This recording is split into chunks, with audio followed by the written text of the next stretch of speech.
And this is AJ. And this is Bryce. And we are Filter, No Filter Brothers.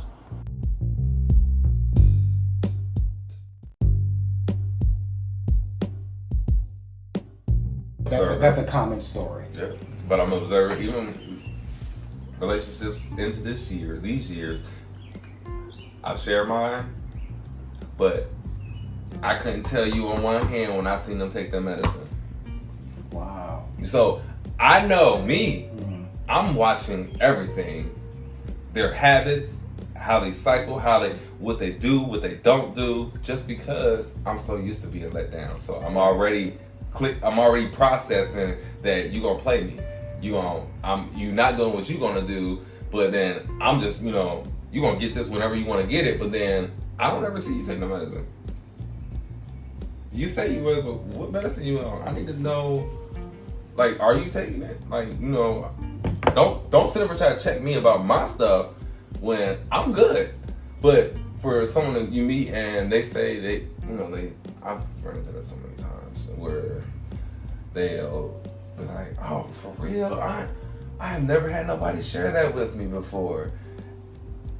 You thought you had a spark, and then all along it was just another flame. Like, it didn't even matter. Wow. It didn't even matter. I even shared it. It didn't even matter. I didn't even have to say anything. I didn't have to say nothing because clearly they already living in their shit. They're really living in that mess already. So they don't even. It's like, oh, here's another one. Oh, well, okay. Let me see what can I benefit if I'm gonna deal with this situation. What am I gonna benefit from it?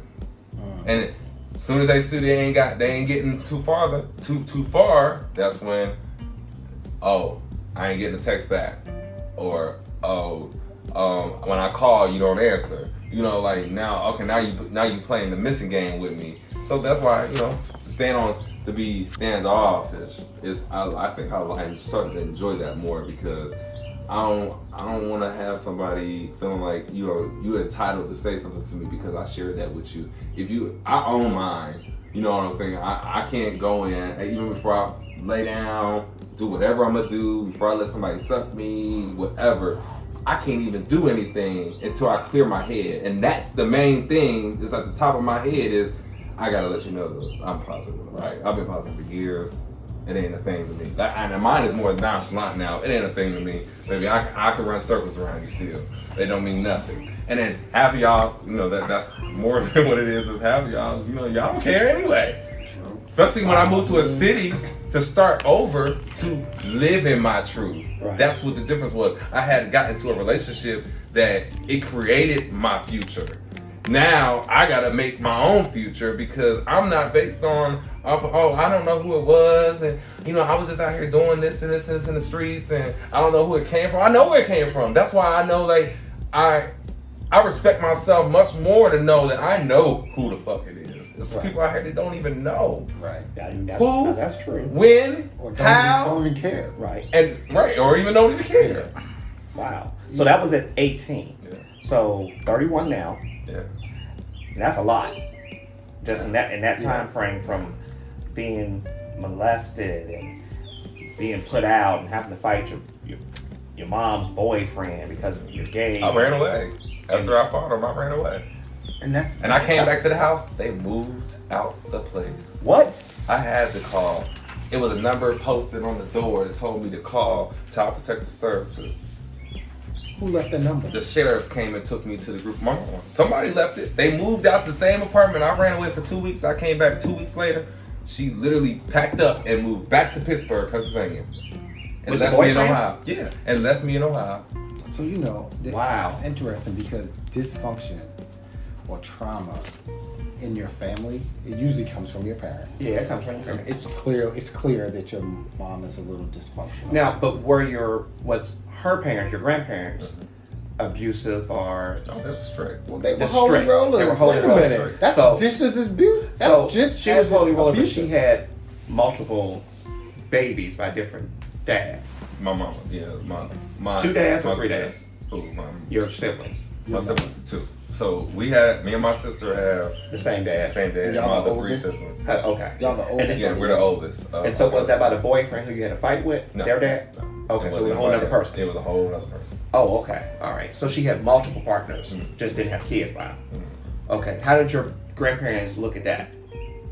Oh, they already had looked at it like, first of all, they're very judgmental. Okay. Yes, because they go by the word. All right. You ain't gonna have babies out of wedlock. You ain't gonna, they won't respect they didn't respect my mom because how she went about. She didn't get married first before she had us. She got pregnant. She moved out my grandparents' house when she got pregnant. How old was she? Okay, so my birth certificate say my mom was 17 and my daddy was 32. Oh, okay.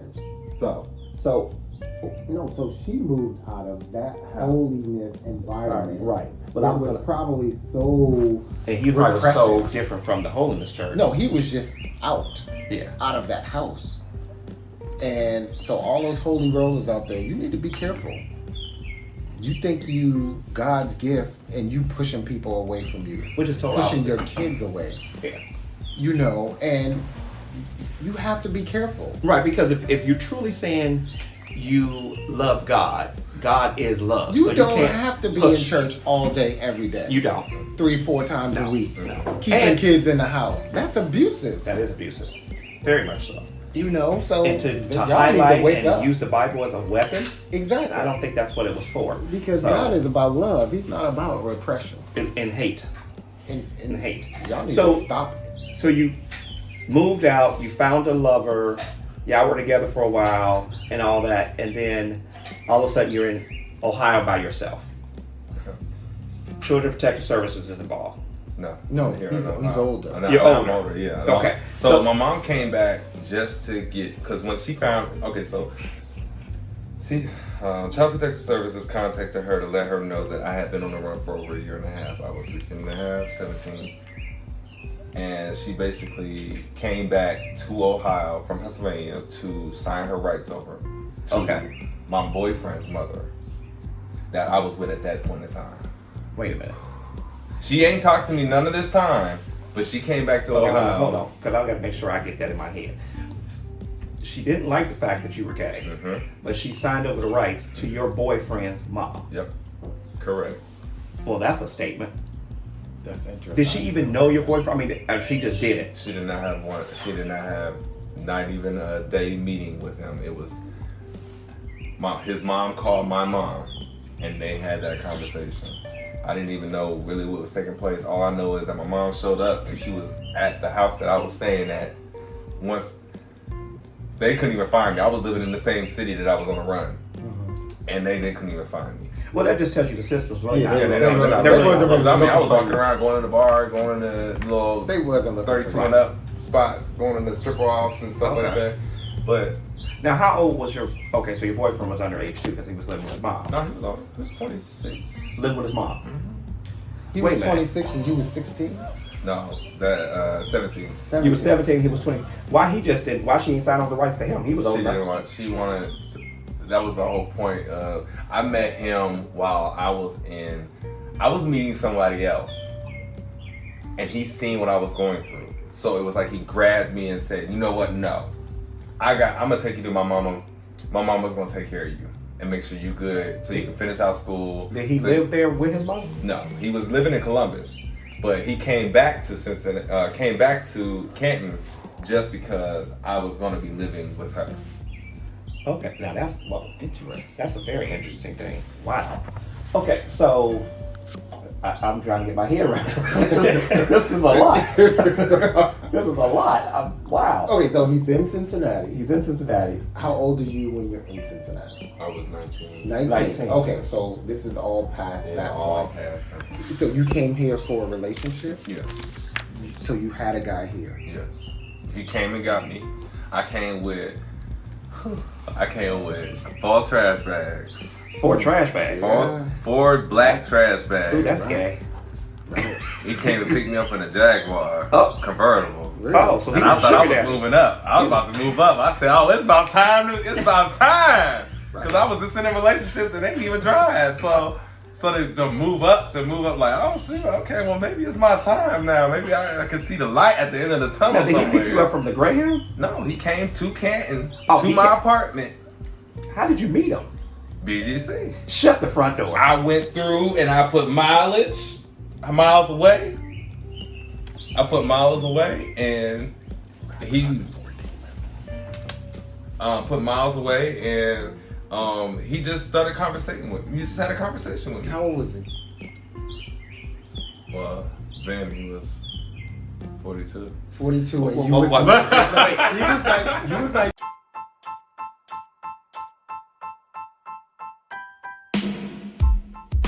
Hey everyone, this is Bryce from Filter No Filter Brothers with some information. If you haven't heard about Anchor, it's the easiest way to make a podcast. Let me explain the details. It's free. There's creation tools that allow you to record and edit your podcast right from your phone or your computer. Anchor will also distribute your podcast for you, so it can be heard on Spotify, Apple Podcasts, and many more. And make money from your podcast with no minimum listenership. It's everything you need in one spot to make a podcast. Download the free Anchor app and go to anchor.fm to get started. And he was 42. Yeah. 20-year difference. And then, You know, it's interesting But- because but- what makes a 42-year-old Living on the want DL. to mess with a 19-year-old? DL. Like, what could he possibly Okay, do? wait, for- okay, wait, so wait. he was DL. He was DL, had his own place. Yep. He moved you into his place. Introduced me to his family members as a nephew. Wait a minute. How is he introducing to the family as the nephew? Long nephew? Yeah, from some girlfriend from in the past. Okay, Pete, you know, he's almost a pedophile. Almost. I mean, he was 19, so he's legal. But it's just not right. Okay, but we got to look at all the elements within it because that's kind of normal age difference within the gay community. 19 and 40? That's 20 years. It's normal. That's about normal. So Like, what are you going to get? What is the 42-year-old going to get besides we something physical? didn't say it was going to last. No, I'm not saying it's going to last, but I'm like, what are you going to get Good from sex. a 19-year-old? I was physically what he wanted as like, it was like I had chores. So I did laundry, I ironed his clothes, I did. He was a gave me an houseboy. allowance. He gave me an allowance. He was gave a me a car. houseboy. I came here. I didn't drive. He Right. gave me a car. Right. So he created an image of a relationship that I could be in. He was a houseboy. He was cat. He didn't go out with me. We didn't do anything publicly together, but I was in a relationship with him. Now, did y'all have an open relationship? Did he bring other people in, or was just y'all two? He was a cop. So he was DL, nobody to know. Nobody, it was Wait a more, minute. This is here in Cincinnati. yeah, Cincinnati cop. Okay. Wow. How long did that last? A year. Okay. And then he let me stay with him several months before he was like, well, I know someone, I got a family member that got an apartment, you should go there. Because what he started to do was, I thought I was saving money because that's a whole other side. Because I ran into meeting somebody that was, cashing out basically. So I was basically stacking money in my pocket, living with him. And then he was wondering like, I gave you a car to drive and you've been doing a whole lot of stuff to the car. And he was trying to balance, where are you getting this money from? Mm-hmm. So when he was trying to, figure that out, when he realized, and when I came, got her, told him what it was, he was like, well, shit, you hit a lick. You see somebody for 10, 15 minutes, they make $300. Right. And that's every week. And I ain't got no job. What? I lived in Cincinnati 5 years and did not work, and I had a whole place to myself. Electric, gas, So you cable. kept- Yeah, and I didn't have to sleep with him. I had to wake up to Wait, him. whoa. Oh, this was all. That was the piece on the side. That was the where the. Oh man, just even being in that situation. That was like, I met a situation while I was in a relationship, and when we knew we wasn't gonna work, we knew we wasn't gonna work because he was set in his ways. So yeah, 42 years old, he's set in his ways. He ain't gonna do certain things that I would like him to do. We didn't go out. I started to see, why am I in a relationship with somebody that I can't even be seen with? How? And you're 19. He worked the third things shift. that you wanted to do at 19, he didn't want to do. He worked third shift. When he left for work, I hit the bar. I hit the club. Okay, so what? I came in when he came in the morning. So he coming in at 6. I was coming in at 6. Oh.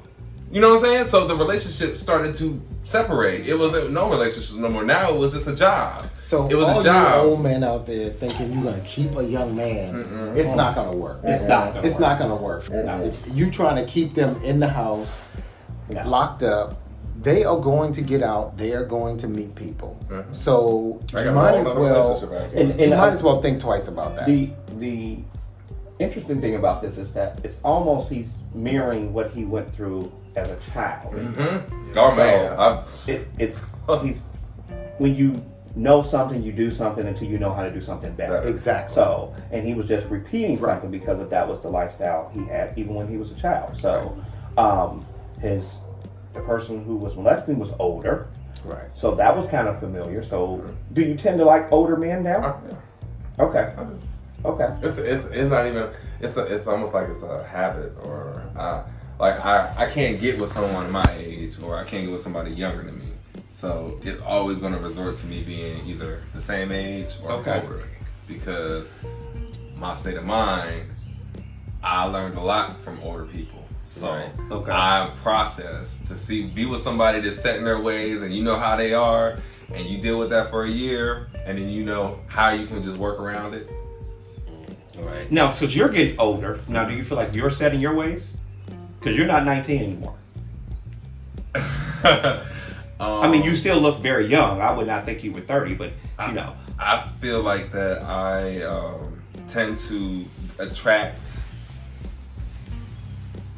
younger guys to me now. Okay. But it's the same thing he was doing to me, the 42-year-old. Right. He told me, I can see you only now. You're going to be my age doing what I'm doing when he met me.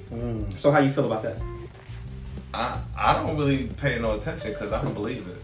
Because you're not attracted So to what young do you- people. No, I'm not. Because I'm not about to do all that extra work. I'm not about to try to raise you up, especially if you're from the city. No. I am not about to, because everyone that I know that I met and they under my age, they got their hand out. I ain't got time to be giving no handouts. I'm got my hand out. Shoot, I'm coming to pick you up. You want me to pick you up, take you to work, turn around and fuck you too, and you want me to do it to you? I don't want you. Next. Okay, well that's being real. Yeah, that's what I mean. So what percentage do you say fall into that category in the city? Because we're in Cincinnati. So is it a high percentage or low percentage or? You know, there's not a lot in the city like that anymore. I think a lot of people are starting to grow up and realize that they gotta have some stuff to come to the table. If you want to sit at the table with me, you're gonna have some background. You're gonna have a backbone of your own. I shouldn't have to speak for you. If you can't speak for yourself, I don't think we're gonna work, because if I want to talk to you about something, I don't want you to take it personal. And I'm personally, if I'm gonna be with somebody, I should be able to talk to you about anything. And if you take personal about, if I told you about a situation that ain't even before us, if I talk to you about it, you ain't supposed to get personal and feel some type of way and then turn it around in our relationship. And now you replaying some stuff like, I've already been through this already. Why are you trying to make me relive something that I already dealt with? You know, like, that's why part of the reason why I stopped, sharing my past relationships, because they go off of that here. That means Cincinnati, they go off of what you've been through already, and they pry at different things and see what they can get from it to see what they gonna get from it. Okay. Especially when you ain't the one that's needing anything. They're the ones that need you more than anything else. So it's like, well, I'll just sit back. I like to soak like a sponge.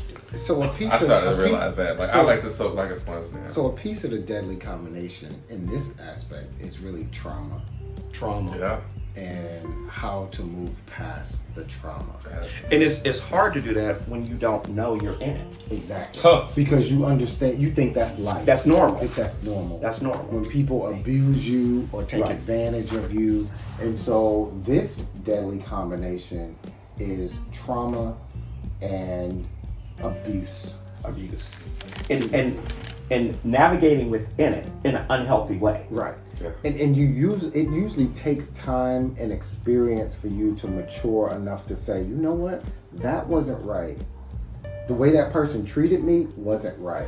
Well, but you you don't know it by that point. But Right, you don't know it because you tend to, and I had this when I was dealing with circle. Yeah, you keep doing it over and over. It's I was having until a you conversation learn. with women who were being abused, and they constantly find other men who will do the same thing. Right. And it's a subconscious thing where you don't even know those are the characteristics you're looking for until you really start doing some healing. So for our listeners, don't sit there and thinking that you can't get out of it when you can, but it's going to take some work.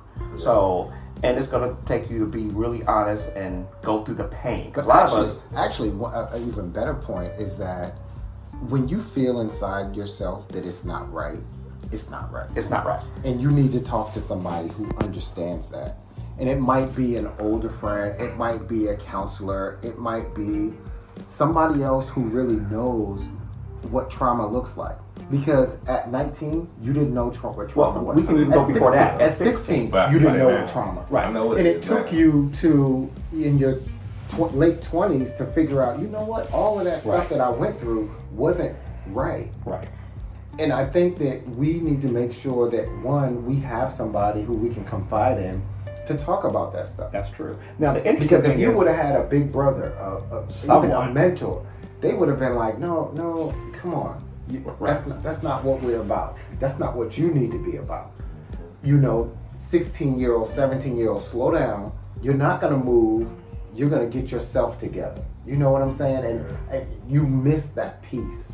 And it took you a few years to get to that point. Right. But what are your wounds getting to that point?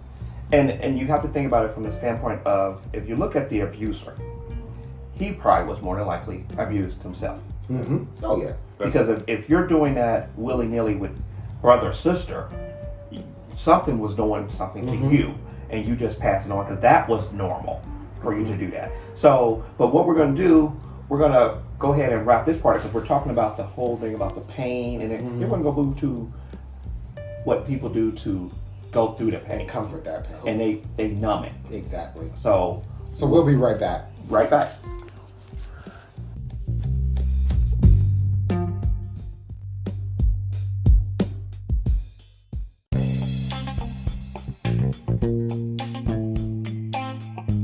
Hey, what's up, y'all? This is AJ. This is Bryce. And you can find us on multiple platforms: Spotify, Apple, Amazon, Audible.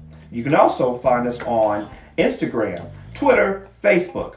We have a new phone number, 513-401-5715, and our email is filternofilterbrothers@gmail.com. So download, listen, like, and share.